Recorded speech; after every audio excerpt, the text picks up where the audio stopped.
자, 우리 옆에 분들과 한 번 더 인사하고 말씀 받읍시다. 2025년 기쁨이 충만하시기를 바랍니다. 시작. 2025년 기쁨이 충만하시기를 바랍니다. 아멘. 자, 여러분 바로 본론으로 들어가 볼까요? 여러분, 우리가 지금 방금 읽은 빌립보서가 별명이 두 가지라고 말씀드렸죠. 하나는 옥중서신입니다. 사도 바울이 로마 감옥 안에 있을 때 바깥에 있는 빌립보 성도들에게 쓴 편지, 이렇게 말씀을 드렸고요. 또 하나는 기쁨의 서신입니다. 그래서 빌립보서 1장부터 시작해서 또 4장까지 계속 기쁨이 계속 반복돼 나오고 있단 말입니다. 최소한 10번 이상 기쁨이 등장하고 있어요. 오늘 본문 4절 말씀도 보니까 주 안에서 항상 기뻐하라, 내가 다시 와노니 기뻐하라 하면서 기뻐하라 이렇게 말하고 있습니다. 자, 여러분, 오늘 4절에 나오는 기뻐하라 뿐만 아니고 또 5절에 나오는 모든 사람에게 관용을 알게 하라 라고 하는 이 말과 또 6절 말씀에 아무것도 염려하지 말라 라고 하는 이 모든 것들이 다 명령형으로 기록되어 있다는 거예요. 굉장히 중요합니다. 자, 기뻐하라는 말도 관용하라는 말도 또 염려하지 말라라고 하는 것도 다 명령형이에요. 자, 여러분, 명령이 뭡니까? 명령은요, 환경에 상관없이 해야 되는 거예요. 내가 어떤 형편에 있든지 어떤 여건에 있든지 상관없이 명령이면 무조건 거기에 순종하고 복종해야만 되는 것입니다. 자, 그러면 여러분 잠깐 고개 들어서 들어보시고 한번 여러분한테 여쭤볼게요. 여러분, 자기 자녀가 수능 떨어져 가지고 대학 못 들어가는데 기뻐할 수 있습니까? 두 분은 목사님 그럼에도 불구하고 나는 기뻐합니다, 이런 분이 계시기 때문에 제가 또 말을 좀 바꿔볼게요. 방금 우리 아버지 돌아가셨는데 기뻐할 수 있어요? 그러니까 만약에 여러분 기뻐하라 이것이 명령형이면요, 아버지가 돌아가셔도 사업이 망해도 여러분 대학 떨어져도 몸이 아파도 예를 들어서 암입니다, 사형 선고를 받아도 다 기뻐해야 돼. 왜? 명령이니까. 그런데 우리는 그런 일을 만날 때 기뻐하지 않을 수 있단 말이죠. 기뻐할 수 없단 말이죠. 자, 그리고 사도 바울이 분명히 아무것도 염려하지 말라라고 이야기했습니다. 자, 여러분, 우리가 인생 살면서 염려하지 않고 살 수 있습니까? 거의 그것은 불가능해요. 자, 그러면 여러분 두 가지 질문이 나옵니다. 첫 번째는요, 정말 염려하지 말라, 아무것도 염려하지 말라고 해서 염려하지 않을 수 있겠는가? 정말 그럴 수 있는가? 현실이 그런가? 라고 하는 물음표와 함께 또 두 번째는 어떤 물음을 할 수 있는가 하면, 여러분 경상도 사투리로 쥐는 그러면 할 수 있나? 맞지 않습니까? 쥐는 그러면 할 수 있나? 자기가 뭘 하고 나서 염려하지 말라고 그래야 되지, 자기가 만약에 염려하고 있는데 염려하지 말라 그러면 전혀 말이 안 먹히지 않습니까? 자, 그러면 사도 바울은 그러면 주님을 만난 뒤에 염려를 한 번도 한 적이 없느냐, 그것을 먼저 한번 알아보고 그 다음으로 넘어가는 것도 굉장히 의미가 있을 것 같습니다. 혹시 성경을 빨리 찾을 수 있는 분은 앞으로 좀 넘겨가지고 고린도후서 11장을 찾으시고요, 없는 분들은 그냥 앞을 보시면 되겠습니다. 고린도후서 11장 제가 24절부터 28절까지 좀 읽어보도록 하겠습니다. 한번 확인해 보시도록 그렇게 하시죠. 이것은 유명한 사건입니다. 자, 제가 읽기를 시작합니다. 고린도후서 11장 24절부터입니다.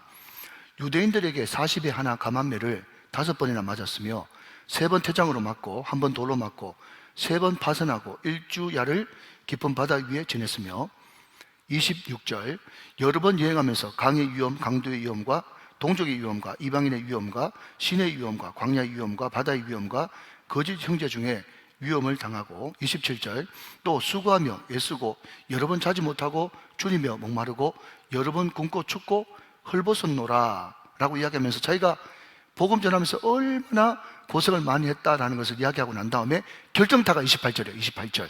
28절 보면 볼펜 드시고, 이 외에 일은 고사하고 아직도 날마다 내 속에 눌리는 일이 있으니 곧 모든 교회를 위하여 시작 염려하는 것이라. 여러분, 실컷 제가 이야기했는데 앞에 무슨 질문했는지 모르면 정말 힘듭니다. 제가 뭐라고 얘기하냐면 정말 염려하지 않는 게 가능한가? 이게 첫 번째 질문. 두 번째 질문은 쥐는 염려 안 했는가? 지금 그 이야기를 하고 있잖아요.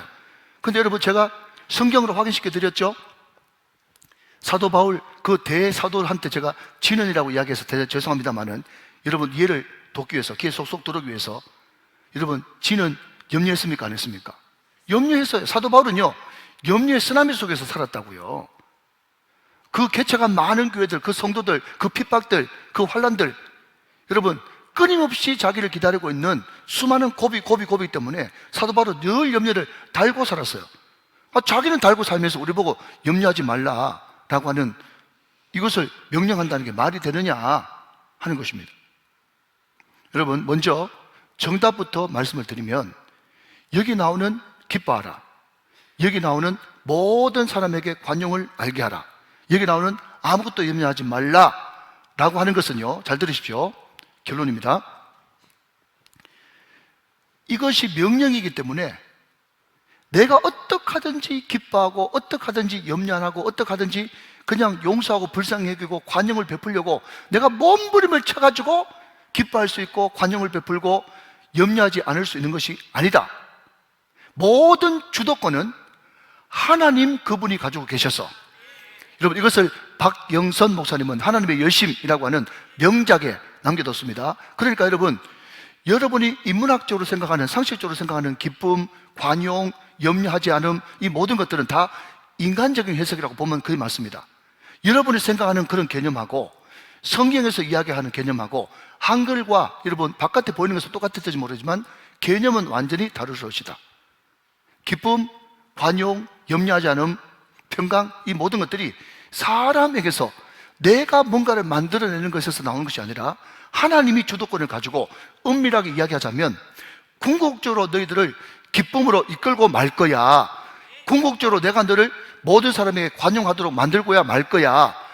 내가 너희를 궁극적으로 이끌고 이끌어 너희를 염려하지 않고 기도를 선택하도록 만들어내고야 말 거야 라고 하는 하나님의 열심, 하나님의 주도권이 포함된 기쁨, 관용, 염려하지 않음이라는 겁니다. 그렇기 때문에 주도권이 우리에게 있지 않기 때문에 우리는 너무너무 감사한 거예요. 우리가 거기에 붙어 있기만 하면, 요한복음 15장 4절, 그죠? 우리가 붙어 있지 않으면 아무 열매를 맺지 않지만은 우리가 여러분 무식하게 그분을 따라가고 그분께 붙어 있기만 하고 나는 죽고 예수로 사는 삶으로 늘 그분 안에 있기만 하면 그분이 나를 궁극적으로 기쁨으로 이끌어 가시고 기쁨을 궁극적으로 관용하게 하시고 궁극적으로 우리를 하여금 염려를 선택하지 않고 기도를 선택할 수 있도록 만들어 주시니까 말이죠. 모든 주도권이 하나님께 있다. 우리 힘으로는 100번 죽었다 깨어나도 항상 기뻐할 수 없고 관용 베풀 수 없고, 여러분 우리는 염려하지 않을 수 없는 것입니다. 여러분 특별히 이 관용이라고 하는 이 말이 있지 않습니까? 예, 오늘 본문 5절 말씀, 너희 관용을 모든 사람에게 알게 하라 라고 하는 이 관용, 여러분 이 관용을, 여러분 제가 1차로 지난번에 이 송구 영실 예배 때는 뭐라고 이야기했는가 하면 너그러운 마음, 불쌍히 여기는 마음, 스플랑크 니조마이, 그죠? 그리고 끌어안는 마음, 품는 마음, 느긋하게 기다려주는 것, 이 좋은 말이죠. 관용이 얼마나 여러분 세상에도 관용이라는 단어를 많이 씁니까? 그런데 세상에서 이야기하는 그 관용, 궁극적으로 그게 맞는데 그것이 우리에게로부터 나오지 않는단 말이죠. 자, 그러면 우리가 도대체 그러면 무슨 힘과 무슨 능력으로 영혼들을 불쌍히 여기고 끝까지 용서하고 참아주고, 여러분 예수님도 스데반도 어땠습니까? 자기를 십자가에 못 박아 죽이는 사람을 향해서, 자기를 향해서 돌을 던지는 사람을 향해서 아버지여 저들의 죄를 용서해 주십시오, 자기들이 알지 못해서 저렇습니다 라고 하면서 정말 말 그대로 불쌍히 여기고 끌어안아주는 그런 넓은 도량을 가졌지 않습니까? 도대체 그러면 무엇이 예수로 하여금, 스데반으로 하여금, 우리로 하여금 모든 사람들을 스플랑크 니조마이, 불쌍히 여기고 민망히 여기고 끌어안고 품어주는 그런 마음을 갖게 하는가라는 것입니다. 우리에게 나오지 않는다고 제가 분명히 말씀드렸습니다. 자, 그러면 여러분 이 모든 것의 출처는 바로 앞에 있는 빌립보서 3장 10절, 11절 말씀 가운데 있습니다. 여러분 같이 한번 보시죠. 빌립보서 3장 10절, 11절 말씀입니다. 볼펜 드시고, 내가 그리스도와 밑줄 그 부활의 권능과 그 고난의 참여함을 알고자 하여 그의 죽으심을 본받아 그리스도와 부활의 권능과 그의 죽으심을 본받아. 거기에 밑줄 그어보시고요. 11절 말씀, 어떻게 해서든지 죽은 자 가운데서 부활에 이르려 하노니 그랬습니다. 자, 여러분, 이 10절 11절 말씀을 다 저를 보셔야 됩니다. 10절 11절 말씀을 한마디로 요약하면 십자가와 부활이라고 하는 두 카드를 내가 이미 가지고 있기 때문에, 여러분, 우리가 예수 믿는 순간 십자가와 부활, 영단번, 영원하시고 단번에 죽으신 그 십자가의 그 공로로 말미암아 모든 죄가 용서받고 우리는 하나님의 자녀가 된 줄로 믿습니까? 그분이 정확하게 3일 만에 부활하심으로 여러분 아담의 족보에서 우리를 끄집어내요 예수님 안으로 들어간 줄로 믿습니까? 우리는 이미 승리했단 말이죠. 이미 완성된 승리예요. 이게 칭의, 과거 구원 아닙니까? 과거 구원. 자, 좀 알아두시면 좋고, 자, 이미 여러분 구원이 십자가 부활로 말미암아 확정됐고 완성됐고 우리에게 이미 주어졌어요. 십자가와 부활이라고 하는 두 장의 카드를 우리가 이미 가지고 있단 말이죠.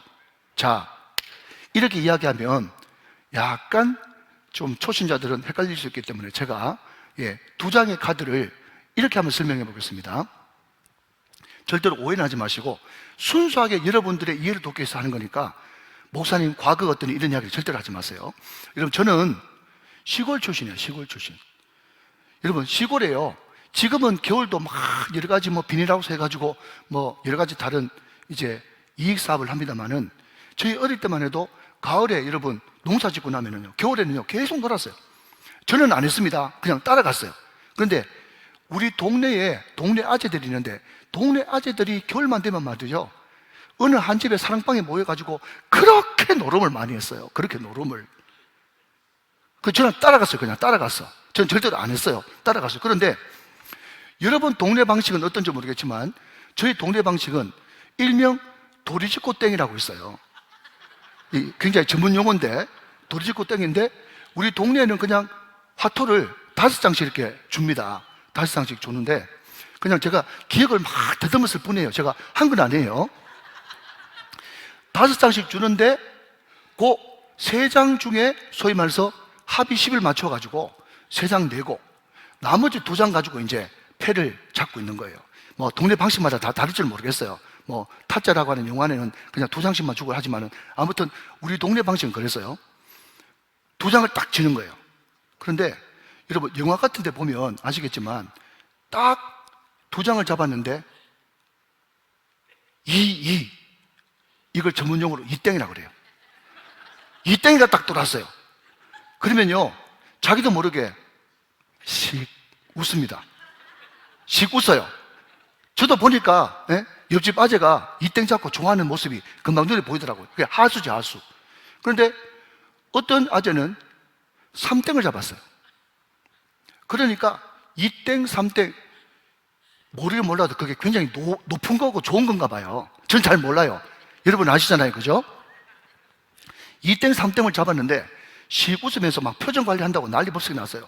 그러면서 그냥 뭐 또 이상한 거 돌았네 하면서 막 발음을 막 넣어요. 그러면서 자기는 굉장히 안 좋은 패를 잡았는데 굉장히 대범한 사람처럼 실질적으로 2땡, 3땡을 잡고 있으면서 굉장히 안 좋은 패를 잡은 것처럼 그냥 돈을 이제 막 베팅하기 시작합니다. 베팅하기 시작해요. 그러니까 이쪽에서 그냥 막 그 속이는 그 말투와 그 음성에 막 속아가지고 여기저기서 막 베팅하지 않습니까? 이 사람들은 6것, 7것, 어머나 6것, 7것 잡은 사람들이 막 베팅을 하는 거예요. 그러니까 막 2땡, 3땡 잡은 사람은요 너무 좋아가지고 그래 계속 베팅해라, 계속 베팅해라, 죽지 말고 계속 베팅해라 그래가지고 돈이 수북히 쌓였어요. 그런데 이제 2땡, 3땡 잡은 사람이 이제 한번 까보자 그래가지고 2땡 하면서 탁 한두 장을 던지니까 5것, 6것 잡은 사람들이 오 하면서, 그죠? 자기는 택도 안 되잖아요. 그러니까 재수없네 하면서 포기했는데 2땡을 딱 던지고 나니까 나는 3땡 하면서 3땡이 딱 던지는 거예요. 그러니까 2땡이 너무 그때 그 실망감, 그 얼굴 표정 아시겠죠? 그런데 3땡 잡은 사람이 마지막으로 가져가려고 딱 쓰려고 하는데 잠깐 하더니 우리 작은 집 아재가 마지막 패를 딱 던지는데 나는 38광땡 하면서 38 광땡이를 딱 내놓는 거예요. 그런데 여러분 혹시 아시는 분 아시고 모르시는 분 모르시는데 38 광땡 앞에서는 어떤 사람도 당해낼 수가 없는 거예요. 여보세요? 38 광땡 앞에서는 어떤 패도 안 되는 겁니다. 7땡, 8땡도 안 되는 거예요. 예, 모르면 물어보지 마시고, 예, 그냥 알고만 계시기 바랍니다. 38 광땡이가 제일 높은 거예요. 38 광땡이가. 자, 여러분, 지금 제가 화토 이야기 하는 것도 아니고, 도리지꽃땡 이야기 하는 것도 아니고, 제가 지금 무슨 이야기를 하는가 하면요. 십자가와 부활 이야기 하고 있고요. 그 앞에 이야기는 지금 관용 이야기가 있어요. 관용 이야기를 하고 있어요. 아시겠죠? 자, 그러면 여러분, 관용이 뭐냐? 그럼 어떻게 예수님처럼 스데반처럼 나를 쳐 죽이고 나를 돌로 쳐 죽이는 그 사람을 향해서도 아버지여 저들이 저를 용서해 주십시오. 자기들 한 일을 몰라서 그렇습니다 라고 하면서 끝까지 예수님처럼 너그럽고 불쌍히 여기고 품어주고 여러분 봐주고 끌어안고 이게 가능하냐? 정답은 뭐라고요?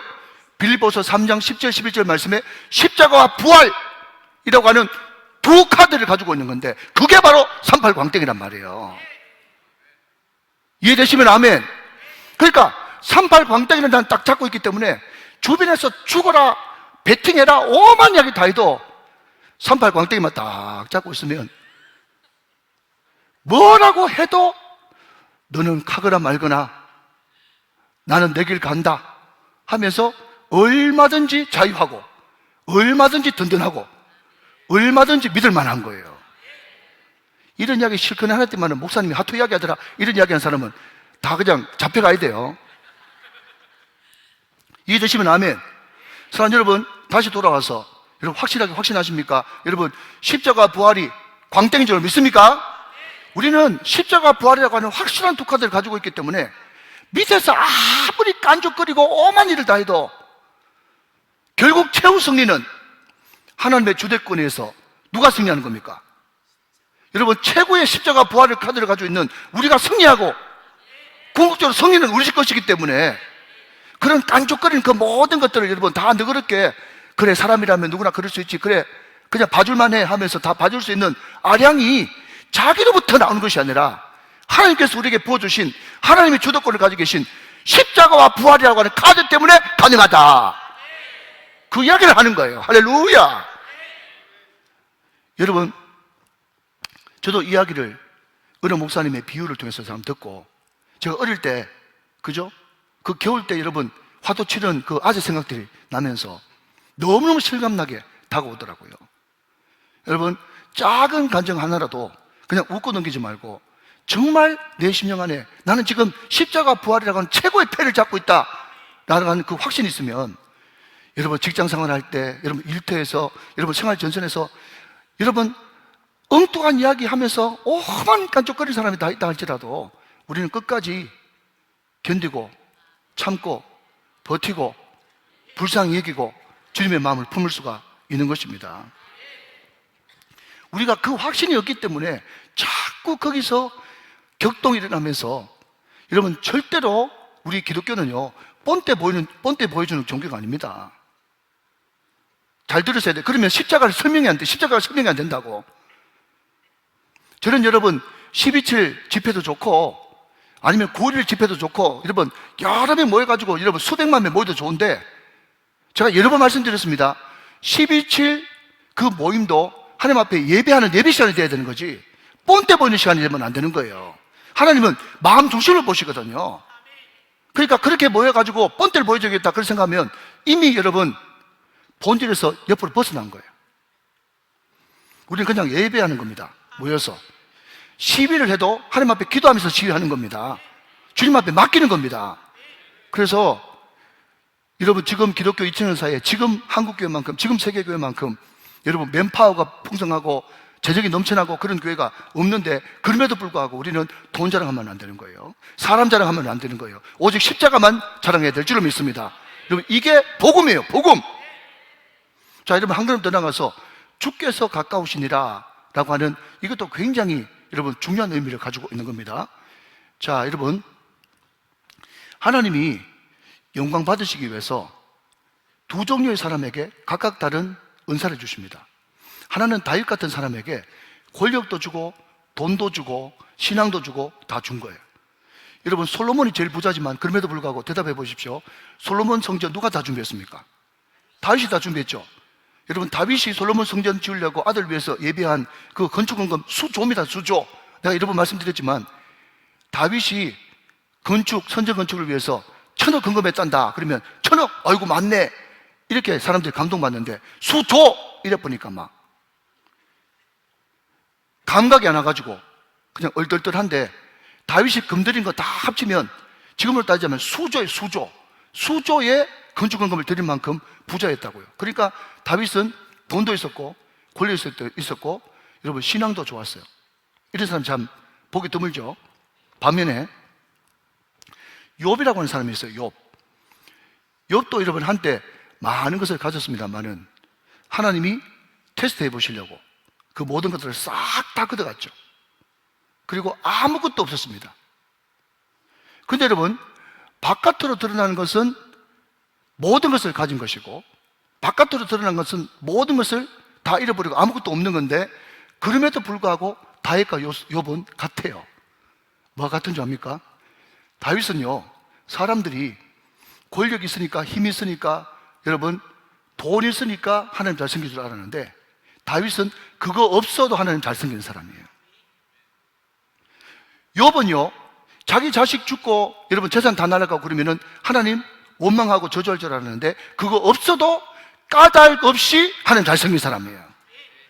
그러니까 하나님께서 어떤 사람에게는 모든 것을 주시고 어떤 사람에게는 모든 것을 빼앗아 가시고, 어떤 사람은 시험만 치면 툭툭 붙고, 어떤 사람은 여러분 시험 칠 때마다 떨어지고, 어떤 사람은 여러분 목회할 때 여러분 성도들이 많이 오고, 어떤 사람은 열심히 해도 성도들 안 오는, 정말 바깥으로 볼 때는 완전히 상반되는 듯한, 무슨 하나님이 공평하시나는데 이런 하나님이 있나 라고 생각할지 모르겠지만, 하나님이 이 사람을 통해서 저 사람을 통해서 다 보고 싶은 핵심은, 나는 돈에 상관없이, 명예에 상관없이, 권력에 상관없이, 일 잘 되든지 안 되든지 그것과는 상관없이 나는 그럼에도 불구하고 주님 사랑합니다.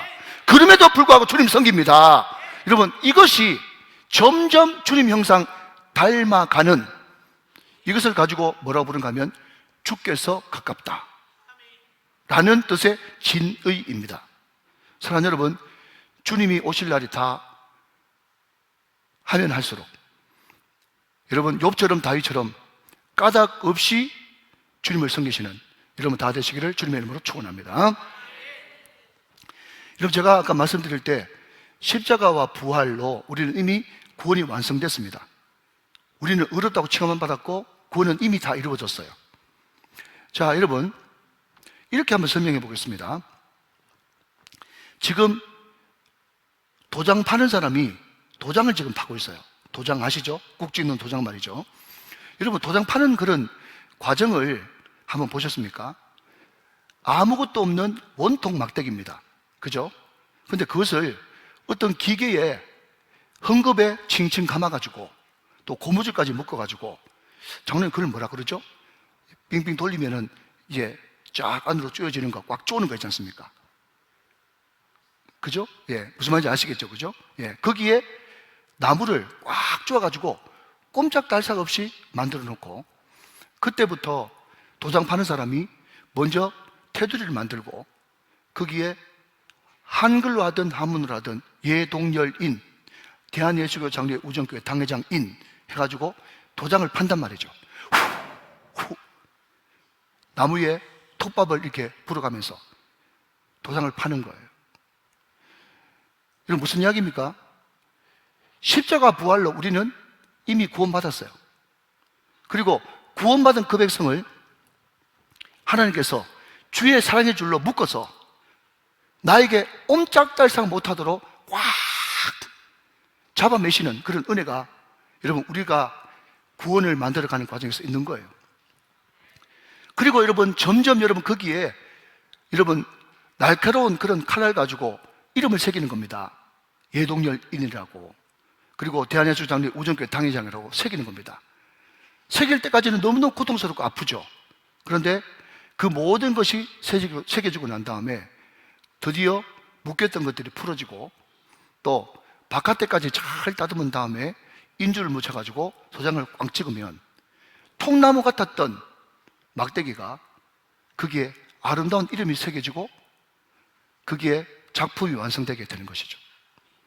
여러분, 십자가 부활로 이미 완성했습니다.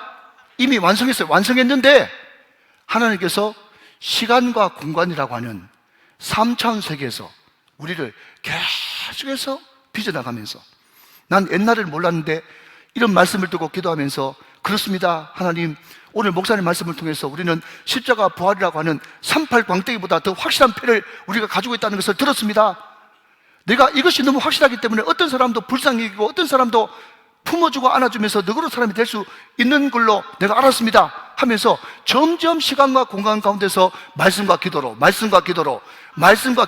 점점 거룩해 가면서 결국 예수님처럼 스데반처럼 원수까지도 용서할 수 있는 그런 인격으로, 줄인다면 인격으로 다듬어져가는 과정, 그것을 성화라고 부르고, 나중에는 그것이 완성돼서 영화롭게 우리는 천국 가게 되는 것입니다.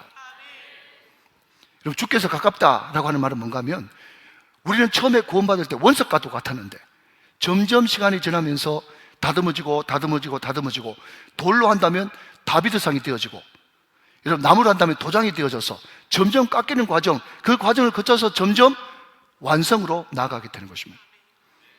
이것이 하나님께서 이루시는 구원의 여정인 것이죠. 믿으시면 아멘. 여러분, 그렇게 되어져 가는 과정에서 제 눈이 바뀌니까, 나의 눈이 바뀌니까 어떤 분절이 일어났을 때 그 사람을 존재론적으로 바라볼 수 있고, 또 그 사람을 동력자의 관점에서 바라볼 수 있고, 또 그 사람을 불쌍히 여기는 마음이 생기는 것입니다.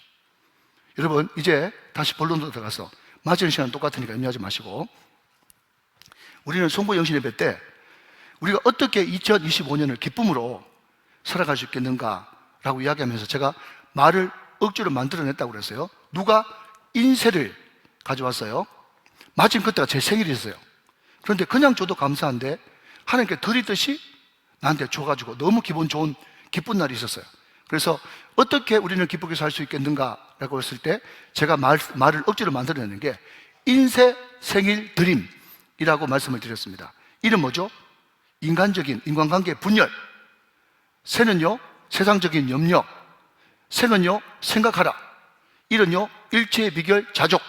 그리고 드림은 드림의 기쁨. 이 5가지가 있어야 우리가 늘 기뻐하며 살아갈 수 있다. 오늘은 여러분 3번째 시간입니다. 자, 지난주에 분열은 뭐로 극복하라? 존재론적으로 바라보라. 사람을 나의 사랑, 나의 기쁨, 나의 멸관으로 바라볼 때 그렇게 될 수 있다. 2번째는 뭐죠? 동력자. 요니아와 순두개가 동력자고, 그렇게 주의 교회를 해서 충성 많이 한 사람인데 하면서 동력자의 관점에서 보면 그 사람을 용납할 수 있다. 3번째는요, 항상 불쌍히 여기는 마음. 이것이 인간적인 분열이 일어났을 때 극복할 수 있는 3가지 방법이고, 2번째는요, 뭡니까? 염려의 문제. 세상적인 염려 어떻게 해결할 것인가? 첫 번째는 선택해라. 뭘 선택해라? 염려 선택하지 말고 기도 선택해라. 너 염려 1분 하고 기도 많이 할래? 기도 조금 하고 염려할래? 이것은 항상 비례, 반비례의 원칙이기 때문에 염려 길게 하면 기도 짧게밖에 할 수밖에 없고, 기도 많이 하면 염려를 짧게 할 수밖에 없다. 이것은 결단코 공존할 수 없기 때문에 너희들은 염려를 택하지 말고 기도를 선택해라. 할렐루야. 기억나시면 아멘. 자, 2번째는요, 집중, 선택 집중. 뭐죠? 기도와 간구, 구하라 감사하라. 기도. 시편에서 다윗이 부르짖음이 40번이라고 했습니다. 부르짖고. 그래서 계속해서 기도하고 부르짖는 것에 집중함으로 말미암아서 내 염려는 어느 순간 소멸하는 불이신 예수님의 능력으로 사그러들게 되고 우리는 기쁨을 회복할 수 있다. 믿으시면 아멘. 자, 3번째는 뭡니까? 그렇게 될 때 평화를 체험하게 된다. 아무것도 염려하지 말고 다만 모든 일 기도와 간구로 너희 구할 것을 감사함으로 아뢰면 모든 지각에 뛰어난 그리스도 예수의 평강이 너희 마음과 생각을 지켜주시리라. 이 평화가 우리 가운데 체험되어져야 염려는 떠나가고 우리 가운데 기쁨이 회복될 수 있다. 믿으시면 아멘. 자, 여러분, 오늘 3번째는 뭔가 하면요, 생각하라 그리고 행하라 입니다. 자, 여러분 먼저 8절 말씀을 같이 한번 보실까요? 8절 말씀. 8절 말씀을 같이 보십니다. 끝으로 형제들아, 무엇이든지 참되며 무엇이든지 경건하며 무엇이든지 오르며 무엇이든지 정결하며 무엇이든지 사랑받을 만하며 무엇이든지 칭찬받을 만하며 무슨 덕이 있든지 무슨 기름이 있든지 이것들을, 그 다음 시작, 생각하라 입니다. 자, 여러분, 생각이 굉장히 중요해요. 생각이. 자, 여러분, 왜 내가 항상 무슨 행동을 할 때마다 어정쩡하게 어벙벙하게 행동을 하느냐? 머리가 비었기 때문에 그래요. 죄송합니다. 머리가 비어서. 여러분뿐만 아니라 저한테도 하는 이야기예요. 제가 생각이 정리 안 되고 머리가 비어 있으면요, 무슨 행동을 해야 될지 어벙벙하고 어중간한 스탠스를 취할 수밖에 없는 거예요. 동의하시죠? 그런데 생각만 딱 정리되고 생각만 반듯하면요, 행동하는 것이 전혀 어렵지 않습니다. 그러니까 우리는 자꾸 행동, 순종을 강조하는데, 물론 강조돼야 되겠죠. 그러나 여러분, 성경은 이야기하는 것은 생각이 반듯하게 정립되면 행동하는 것은 전혀 어렵지 않다. 생각과 행동은 동전의 양면인데 생각이 앞서가면 행동은 따라오게 돼 있다. 생각은 이쪽이다, 행동은 이쪽이다. 이것을 정신분열이라고 이야기하는 거예요. 여러분, 생각하는 대로 행동하게 돼 있어요. 여러분, 그렇기 때문에 우리가 어떤 생각을 하는가, 이 생각이 굉장히 중요한 겁니다. 자, 여러분 한번 따라 하시기 바랍니다. 생각을 장악하라. 시작. 생각을 장악하라. 생각이 장악돼야 되는 거예요. 생각이 너무너무 중요한 거예요. 자, 그러면 어떤 생각을 해야 되는데요? 라고 이야기한다면 8절에 구체적으로 나와 있는데, 자, 여러분 밑줄 그으면서 간단하게 여러분 NLT 성경, 영어 성경을 기준으로 제가 설명을 좀 드리겠습니다. 이 생각을 해야 우리가 올바른 행동을 할 수가 있는 거예요. 자, 8절 말씀 보시면요. 자, 첫 번째는 뭡니까? 무엇이든지 참되며, 그랬죠? 참되며. 영어 성경 보니까 true, 진리 돼 있어요. 여러분, 진리를 알지니 진리가 너희를 자유케 해요. 요한복음 8장 32절. 여러분, 진리가 누구십니까? 진실이 누구십니까? 예수님이에요. 그러니까 우리가 생각을 해야 되는데 무엇이든지 참되며 그랬습니다. 참은 true예요. 진리예요. 그분이 누구시라고요? 예수. 자, 무조건 모르면 예수라고 하십시오. 여러분, 우리가 일어날 때 무슨 생각해야 되는 거예요? 예수 생각해야 돼요. 예수 생각해야 되는 거예요. 여러분, 반면에 마귀는요, 항상 우리에게 엉뚱한 생각을 넣어줍니다. 잘 아시는 말씀이죠? 한번 찾아볼까요? 요한복음 13장 2절 말씀 먼저 봅시다. 요한복음 13장 2절 말씀. 다 아시는 말씀인데 그냥 확신 있게 드리는 거예요. 자, 앞을 보시면서 같이 읽어요. 시작. 마귀가 벌써 시몬의 아들 가룟 유다의 마음에 예수를 팔려는 생각을 넣었어요. 여러분, 마귀도 생각으로 우리를 공격합니다. 여러분, 성령도 생각으로 우리를 여러분 다스리십니다. 그러니까 생각 혹은 마음이 영적 전쟁터예요. 예수님의 사람들 그 책에도 여러분 나와 있죠? 여러분, 그렇기 때문에 우리가 영적 전쟁에서 승리하려고 그러면 무엇을 장악하라? 생각을 장악해야 된단 말이죠. 생각이 빼앗겨버리면 90% 실패입니다. 생각만 여러분 우리가 장악하고 있으면 90% 이상 승리할 수 있어요. 자, 그러면 우리의 생각을 어떻게 해야 되는데요? 라고 물으신다면 로마서 10장 17절 말씀, 로마서 10장 17절 말씀 다 아는 말씀인데 확인하는 겁니다. 시작. 그러므로 믿음은 들으면서 나며 들음은 그리스도의 말씀으로 말미암느니라. 이 말씀이 무슨 말입니까? 좀 띄워놓으시면요, 우리 생각을 뭐로 장악해야 된다? 믿음으로 장악해야 된다. 우리 생각을 뭐로 장악해야 된다? 그리스도의 말씀으로 장악해야 된다. 믿음으로 장악하고 그리스도의 말씀으로 장악하면 우리는 거기서부터 승리하게 되는 것입니다. 사실 여러분, 제발 부탁드립니다. 일어나자마자 새벽기도를 하시는 분들은 훨씬 유리하고, 새벽기도 못 하시는 분들도 여러분 일어나자마자 쓸데없는 음악 틀지 말고 333 경건운동 공동체 성경 읽기 음원부터 드십시오. 그게 여러분들의 살 길입니다. 여러분, 못 읽으면 듣기라도 들으십시오. 그래가지고 항상 나의 첫 생각을 어디에 내어줄 것인가, 그게 굉장히 중요한 거예요. 다 해보가는 소리 아니겠어요? 다 해보셨죠? 죄송합니다. 제가 이렇게 흥분하면 안 되는데. 다 해보셨죠? 그죠? 첫 시간을, 일어나자마자 첫 시간을 어디에 노출시키는가? 쓸데없는 여러분 클래식 세상 노래에 여러분 우리를 노출시키는가? 아니면 하나님의 말씀에 노출시키는가? 이게 완전 하루를 결정해 버리는 거예요. 먼저 여러분 선장각하는 것이 중요합니다. 싸움의 원칙도 선빵을 날리면 여러분 90% 이긴다고 그러잖아요. 아, 이런 이야기는 안 해야 되는데. 선빵을 날려요. 선빵을. 그게 뭡니까? 말씀을 먼저 집어넣는 거예요. 그래서 내 생각 안에 진리, 말씀, 믿음의 주체 되시는 예수님 먼저 생각하면 여러분 우리는 행동은 자연스럽게 따라오게 되어 있어요. 여러분 그게 생각이 가득 차면요 어떤 생각이 드는가 하면 순종이 어렵다고요? 아니요. 예수의 생각으로 가득 차면요 밖에 나가서 빨리 순종하고 싶은 마음이 꿀떡 같습니다. 무엇이든지 참되며 트루, 예수, 진리 생각해야 된다. 그 다음에 여러분 두 번째는 경건입니다. 경건. 여러분 이것을 원어대로 번역하면요 뭔가 하면 천박하지 않은 것, 천박하지 않은 것, 그리고 이것을 영어 성경에서는 영광스러운 것 이렇게 번역해서 영광스러운 생각해야 돼요. 여러분 세상에 그냥 시시껄렁한 그런 생각하지 말고 어떤 생각을 해야 내 영혼이 영광스러울지 영광스러운 생각을 해야 된단 말이에요. 여러분 그게 뭐라고요? 경건이에요. 경건. 여러분 머리가, 여러분 말이, 여러분 생각이 영광스럽게 되시기를 주님의 이름으로 축원합니다.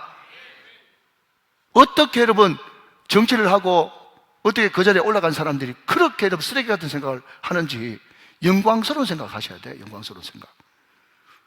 자, 세 번째는 뭡니까? 오르며 rightness, 의와 비슷한데 이것은 다른 말로 이야기하자면 분별력이에요. 분별력. 옳은 것을 분별할 줄 아는 분별력. 이게 무엇이든지 오르며 라는 말입니다. 그 다음에 정결입니다. 정결. 성결이죠. 여러분 하나님은 우리에게 무슨 큰 능력, 큰 업적을 기대하는 게 아니라 우리가 먼저 성결하기를 원하셨어요. 여러분 그래서 대제사장 관에도 뭐라고 되어 있습니까? 여호와께 성결이라고 되어 있고, 우리가 여러분 대서사시 여호수아, 그죠? 구슬 허적 뛰어넘어 베스트, 거기도 여호수아 3장에 보면 요단강을 건널 때 주님께서 제일 먼저 요구했던 것은 스스로 성결케 하라. 주님께서는 성결하기를 원하는 거예요. 뭘 하기 전에 성결하기를 원하는 거예요. 성결하기를 원하는 거예요. 여러분 거룩이, 성결이, 깨끗함이 능력인 거예요. 여러분 깨끗한 것, 늘 거룩하고 깨끗한 것을 생각하라. 그 생각이 있을 때 하나님은 너희를 기쁨으로 인도하실 것이다. 믿으시면 아멘. 무엇이든지 사랑할 만하며, 사랑은요 희생과 섬김입니다. 예수님이 키가 자라고 또 지혜가 자라고 하나님 앞에 사람 앞에 사랑스러워 갔더라라고 하는 그 사랑스러움은 희생과 섬김을 전제하고 있는 거예요. 사랑은요 희생하고 섬길 때, 엄마의 사랑, 아빠의 사랑 다 마찬가지고 목사의 사랑도 희생과 섬김이 있을 때 사랑스러워져 가는 것입니다. 희생과 섬김. 그 다음에는 칭송. 여기서 칭찬이죠. 칭찬. 항상 하나님을 기쁘시게 하고 하나님 앞에 칭찬받을 만한 그런 생각을 하고 있어야 된다 하는 겁니다. 자, 그런데 그 다음에 나오는 이 덕이라고 하는 이 말이 우리가 생각하는 것과 좀 달라요. 영어 성경에서는 이 덕을 어떻게 번역했는가 하면 excellent라고 번역했어요. NLT 성경에. 그러니까 이 덕을 좀 더 원에 가깝게 설명하면 탁월함. 우리가 예수 믿는 사람이 그냥 마음만 좋아서 되는 것이 아니라 세상의 일에도 탁월함이 드러날 때 우리는 칭찬받을 수가 있는 거죠. 그 다음에 나오는 기림이라고 하는 이것도 기념할 만한, 그러니까 업적 내지는 또 기념할 만한, 이렇게 번역이 되어 있습니다. 자, 그러니까 다시 종합해 본다면 예수님 생각하고 영광스러운 것 생각하고 옳은 것을 늘 분별해서 옳음과 그름을 잘 분별하고 성결하고 희생과 섬김이 있고 또 칭찬받을 만하고 항상 세상에 탁월함과 또 기념이 될 만한 그런 생각을 늘 가지고 있으면 하나님께서 그 가운데 그 사람에게 기쁨을 부어주신다는 거예요. 믿으시면 아멘. 이런 생각이 굉장히 중요하다 하는 것입니다. 이것을 생각하라. 생각이 굉장히 중요한 거죠. 자, 그 다음에 여러분 9절입니다. 9절. 너희는 내게 배우고 받고 듣고 본 바를 그 다음 행하라 그랬습니다. 생각하고 행하라. 그리하면 평강의 하나님이 너희와 함께 계시리라 그랬습니다. 자, 여러분 저를 한번 보실까요? 우리나라의 독립유공자 가운데 남강 이성원 선생님이 있죠. 이분이 제가 공부를 좀 해보니까 우리나라 조선에 1등, 2등, 3등 안에 가는 큰 부자였대요. 근데 그 부를 가지고, 그 돈을 가지고 어떻게 이것을 활용할까 이렇게 하다가 이 남강 이성원 선생이 했던 것이 오산학교를 세우는 것이었습니다. 오산학교. 오산학교 아시죠? 지금도 서울에 오산학교가 있지 않습니까? 저 북에서부터 내려온 그런 학교예요. 근데 그 오산학교에 놀랍게도 민족 대표 33인 가운데 거의 절반이 오산학교 출신이었어요. 제가 한번 읊어볼까요? 제가 조사를 해왔는데 월남 이상재, 조만식 선생, 한경직 목사님, 주기철 목사님, 김소월 시인, 뭐 우리하고 좀 약간 결이 다릅니다만은 함석헌 선생, 이 모든 사람들이 다 오산학교 출신이에요. 그래서 조만식 선생은 이 남강 이승훈 선생을 뭐라고 얘기했는가 하면, 남강 이승훈 선생은 조선을 위해서 웃었고 조선을 위해서 울다가 조선을 위해서 죽었기 때문에 남강 이승훈 선생은 조선 곧 자체이다, 그런 이야기를 할 정도로 자기의 부를 어디에 쓰면 영광이 되겠는가, 그것을 몸소 실천한 사람이 누군가 하면 남강 이승훈 선생이에요. 혹시 오늘 이 자리에 계신 분 가운데 하나님께서 물질의 축복 주신 분 계십니까? 그냥 남강 이승훈 선생을 한번 검색을 하셔가지고 그분이 어떻게 사시는지 보시고 정말 우리의 물질과 우리의 모든 재능들이 그쪽으로 흘러가는 그런 은혜가 있으시기를 축원합니다. 그러니까 이 모든 생각, 그 모든 것이 그 생각에서부터 시작된 거죠. 하나님께서 주신 이 물질을, 이분이 장로님이셨거든요. 장로님. 이 장로님이 이 주신 물질, 조선에서 제일 1, 2, 3등 안에 들어가는 이 물질을 어떻게 쓸까 할 때 인재를 키우는데 사용했더니 하나님께서 이렇게 많은 인재들을 그 사람을 통해서 이 땅에 임하게 하셨다라는 것입니다. 자, 그 다음에 여러분 큰 네 번째는요, 일체의 비결 자족입니다. 자족. 자, 여러분 말씀을 한번 같이 한번 보실까요? 11절 말씀입니다. 11절 말씀 같이 한번 읽어볼까요? 시작. 내가 궁핍함으로 말하는 것이 아니니라 어떠한 형편이든지 나는 자족하기를 배웠다. 그러면서 12절 말씀에 한 번 더 같이 있습니다. 시작. 나는 비천에 처할 줄도 알고 풍부에 처할 줄도 알아. 모든 일 곧 배부름과 배고픔과 풍부와 궁핍에도 처할 줄 아는 일체의 비결을 배웠다. 자, 여러분 11절 12절 읽으시니까 공통적으로 나오는 단어가 뭐예요? 배웠노니 배웠다, 배웠노니 배웠다. 자, 거기에 동그라미 하시고 한번 따라 하시면 좋겠습니다. 자족은 배우는 것입니다. 시작. 자족은 배우는 것입니다. 자족은 배워야 됩니다. 그냥 되는 게 아니에요. 여러분, 우리는 존재론적으로 죄인이에요. 여러분, 그렇기 때문에 가만히 내버려 두면요, 우리는 불만이 더 많고 비비원불이 우리의 존재론적인 그런 흐름이에요. 흐름. 그런데 비판하고 비난하고 원망하고 불평하는 이것을 우리가 끊고 자족하는 일체의 비결을 배워야 되는 거예요. 배워야 자족할 수가 있는 것입니다. 자, 여러분 요셉을 보십시오. 요셉도 정말 그 엄청난 시련과 고난 앞에서 그냥 내려갈 때까지 내려갔습니다. 그렇지만 성경 분명히 이야기합니다. 요셉이 보디발의 집에 있을 때도 형통했다고 이야기했고 감옥에 갔을 때도 형통하다고 이야기했습니다.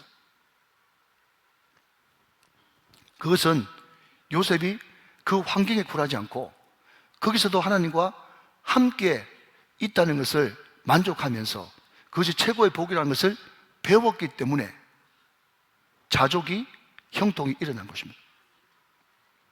여러분, 다윗 시편을 쭉 보면요, 다윗 시편의 주옥 같은 시편의 모든 작품들은 다 어디서 기록됐는가 하면 사울에게 쫓겨서 광야에서 죽을 고비를 넘길 때 시편이 탄생했습니다. 그것도 다윗 마음 가운데 하나님께서 함께 계신다고 하는 확신과 더불어서 자족의 은혜가 없으면 도무지 있을 수 없는 일인 거겠죠. 그러니까 환경과 상관없습니다. 자족은 하나님과 함께 동행함으로 일체의 비결을 배워야 자족이 튀어나올 수가 있는 것입니다. 자, 성경 말씀 봅시다. 시편 119편 92절 말씀을 좀 띄워주십시오. 시편 119편 92절 말씀. 여러분 기록해 놓으셨다가 꼭 여러분 이것이 여러분에게 암송될 수 있기를 바랍니다. 시편 119편 92절 말씀입니다. 자, 같이 한번 읽어보세요. 시작. 주의 법이 나의 즐거움이 되지 아니하였더라면 내가 내 고난 중에서 멸망하였으리이다. 다시 한번요. 시작. 주의 법이 나의 즐거움이 되지 아니하였다면 내가 내 고난 중에 멸망하였으리이다.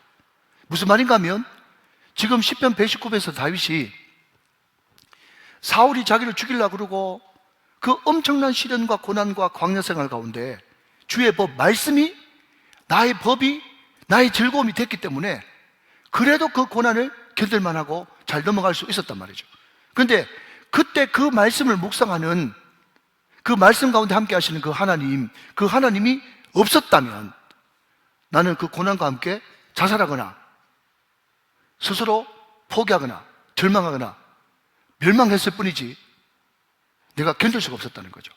사랑하는 여러분, 고난 가운데서도 우리는 자족을 배워야 되고,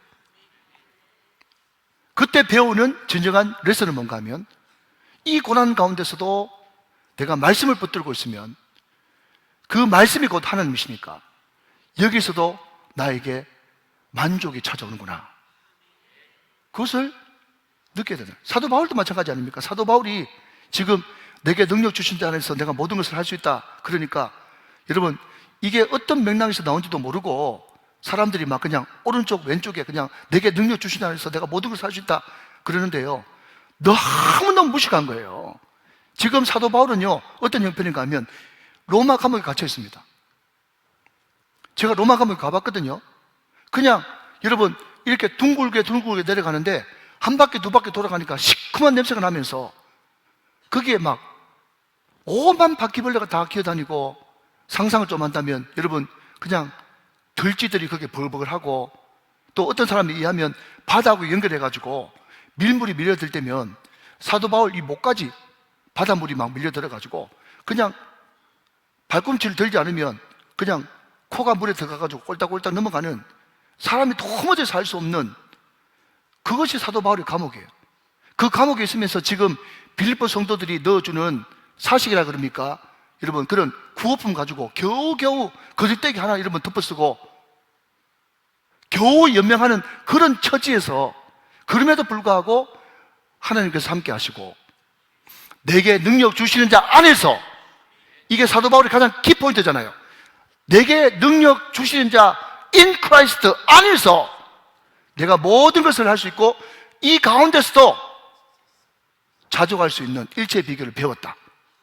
내가 잘 먹고 잘 나가고 할 때만 그런 것이 아니라 고난 가운데 있을 때도, 이때도 하나님께서 함께 계시니 나에게 만족할 수 있는 일체의 비결을 배웠다. 자족은 있고 없음에서부터 오는 것이 아니다. 그걸 지금 이야기하는 거예요. 이런 여러분 성경적 배경도 모르고 내게 능력 주신 안에서 내가 모든 것을 할 수 있다, 그것을 걸어놓는 그 사람들은 도대체 뭔지 모르겠어요. 그런 사람들은 로마 감옥에 좀 집어넣어야 돼요. 여러분 이게 할 수 있다, 하면 된다, 해보자, 그게 아닙니다. 배경을 잘 알고 성경을 보셔야 되는 거죠. 자족입니다. 그리고 순종입니다. 다시 한번요, 한 번 순종하면 방향이 바뀌고, 두 번 순종하면 도약이 일어나고, 세 번 순종하면 기적을 경험하게 됩니다. 항상 자족하고 순종할 수 있는 여러분 되시기를 주님의 이름으로 축원합니다. 자, 마지막 드림입니다. 드림. 자, 여러분 14절부터 한번 보도록 하겠습니다. 자, 14절부터 16절까지 제가 한번 읽어보겠습니다. 제가 읽습니다. 그러나 너희가 내 괴로움에 함께 참여하였으니 잘하였도다. 15절. 빌립보 사람들아, 너희도 알거니와 복음의 시초에 내가 마게도냐를 떠날 때에 주고받는 내 일에 참여한 교회가 너희 외에 아무도 없었느니라. 16절. 데살로니가 있을 때에도 너희가 한두 번뿐 아니라 두 번이나 나 있을 것을 보내었도다 라고 하면서 빌립보 교회가 그 어려운 와중에서도 계속해서 사도 바울에게 공급하고, 한 번뿐만 아니라 두 번 공급하고, 어려울 때마다 나를 생각해 줘서 너무너무 고맙다, 지금 그 이야기를 하는 거예요. 그러니까 지금 빌립보 성도들은 뭘 아는 겁니까? 드림의 기쁨, 흘려보내주는 플로잉의 기쁨을 아는 겁니다. 여러분, 목회를 잘하는 사람들의 특징은요, 재정을 참 소중하게 생각하고 돈을 좋아합니다. 돈을 좋아한다니까 좀 이상하죠? 그런데 어떤 의미에서 돈을 좋아하느냐? 여러분 두 가지입니다. 하나는요, 물질이 지금 네 하고 있는 일에 내가 함께 동참하고 있다는 것을 강력하게 보여주는 사인이기 때문에 그것이 능력인 거예요. 자, 여러분 14절 말씀 한번 보시면 다시 한번 제가 읽어볼게요. 그러나 너희가 내 괴로움에 시작 함께 참여하였으니 잘하였도다. 자, 빌립보 성도들이 사도 바울이 지금 고난 가운데 있는데 물질을 보내주심으로써 자기 몸은 비록 그게 못 오지만 물질을 보내줌으로 지금 뭐 하고 있다는 거예요? 사도 바울이 고난에 함께 동참하고 있다는 것을 의미하잖아요. 여러분, 지금 우리 파송 선교사들이 해외에서 비전센터를 짓고 있고 여러분 여러 가지 일들을 많이 하고 있습니다. 그분들한테 우리의 물질을 흘려보내줌으로 말미암아 내가 지금 몸이 하나이기 때문에 내가 여기서 목회해야 되기 때문에 내가 태국에 못 가지만 어디에 못 가지만 그럼에도 불구하고 우리 성도들의 마음을 물질과 함께 보내니까 당신과 지금 우리는 함께 있는 거요, 우리는 같이 동력하고 있는 거요, 우리는 하나요 라고 하는 것을 증명해주는 가장 강력한 수단이 뭐라고요? 물질, 드림의 기쁨이란 말이죠. 그렇기 때문에 우리는 기쁜 거예요. 우리가 전효세 목사님 전사랑이한테도 우리가 물질을 많이 보내줬습니다만은 그 물질을 보내줌으로써 뭡니까? 네 아픔에 내가 동참하고 있다, 같이 기도하고 있다, 이것을 보여주는 가장 강력한 여러분 도구가 물질이라는 게 있어요. 물질. 그렇기 때문에 물질은 소중한 것이요. 아멘이십니까? 자, 또 하나 여러분 물질이 강력한 것은 뭔가 하면, 자, 여러분 몇 절 보시는가 하면 18절 말씀이에요. 18절 말씀. 이제 말씀을 마무리해 가겠습니다. 자, 같이 한번 읽어볼까요? 시작. 내게는 모든 것이 있고 또 풍부한지라 에바브로 디도편에 너희가 준 것을 받음으로 내가 풍족하니, 그 다음 이는 받으실 만한 향기로운 제물이요 하나님을 기쁘시게 한 것이다, 그렇게 이야기하고 있어요. 그러면 예물이 우리 믿는 사람들을 왜 그렇게 소중하고 잘 써야 되는가 하면, 하나는 동력자들과 같이 동력하는 기쁨을 주는 것이 물질이요, 또 하나 이 물질은 하나님 앞에 드림으로 하나님 앞에 향기로운 예물 자체, 헌금을 드리는 자체가 하나님 앞에 예배가 되기 때문에 물질은 소중한 것이요. 믿으시면 아멘. 여러분, 물질 드리는 것이 하나님을 예배하는 거예요. 하나님을 예배하는 거. 자, 그러면 이 드림의 기쁨을 누리는 그 빌립보 성도들에게 사도 바울이 마지막으로 이렇게 말씀하고 있죠. 자, 여러분 17절 말씀 읽고 말씀을 마치도록 하겠습니다. 자, 17절 말씀 같이 읽어봐요. 시작. 내가 선물을 구함이 아니요 오직 너희에게 유익하도록 풍성한 열매를 구함이라. 그리고 19절 말씀 시작. 나의 하나님이 그리스도 예수 안에서 영광 가운데 그 풍성한 대로 너희 모든 설 것을 채우시리라. 여러분, 이것을 여러 번역 성경에서 다르게 해석했는데, NIV 성경이나 다른 성경에 보면 이렇게 되어 있습니다. 반드시 너에게 갚아줄 것이다. 하나님이 반드시 너에게 넘치도록 부어줄 것이다, 갚아줄 것이다, 하나님이 책임져 줄 것이다. 이렇게 영어 성경에는 17절, 19절 말씀을 해석하고 있습니다. 자, 성경 구절 몇 구절만 읽고 말씀을 마치도록 하겠습니다. 잠언 19장 17절 말씀 보겠습니다. 잠언 19장 17절 말씀. 잠언 19장 17절. 자, 그냥 읽고 넘어갑니다. 또박또박 읽어주세요. 자, 지금 제가 왜 이 성경 구절을 여러분에게 알려드리는 겁니까? 드림의 기쁨, 빌립보 성도들이 사도 바울에게 물질을 흘려 보내주고 플로잉함으로써 사도 바울의 사역에 동참하고 또 하나님 앞에 드리는 향기로운 예배, 예물이 된다. 그래서 이 모든 것을 동참했을 때 드림의 기쁨을 누리고 있는 빌립보 성도들에게 말씀하는 겁니다. 잠언 19장 17절 말씀 시작. 가난한 자를 불쌍히 여기는 것은 여호와께 구워드리는 것이니 그의 선행을 그에게 갚아주시리라. 아멘. 믿으십니까? 자, 한 말씀 더요. 마태복음 6장 20절. 마태복음 6장 20절 시작. 오직 너희를 위하여 보물을 하늘에 쌓아두라. 거기는 좀이나 동록이 해하지 못하며 도둑이 구멍을 뚫지도 못하고 도둑질도 못하느니라. 믿으시면 아멘. 자, 마지막으로 누가복음 6장 38절. 누가복음 6장 38절 크게 읽습니다. 시작. 주라, 그리하면 너에게 줄 것이니 곧 후이되어 누르고 흔들어 넘치도록 하여 너에게 안겨주리라. 너희가 헤아리는 그 헤아림으로 너희도 헤아림을 도로 받을 것이니라. 아멘. 여러분, 이 말씀이 여러분의 드림의 기쁨에 2025년도에 큰 능력의 말씀이 되시기를 주 예수 그리스도 이름으로 축원합니다. 축복합니다.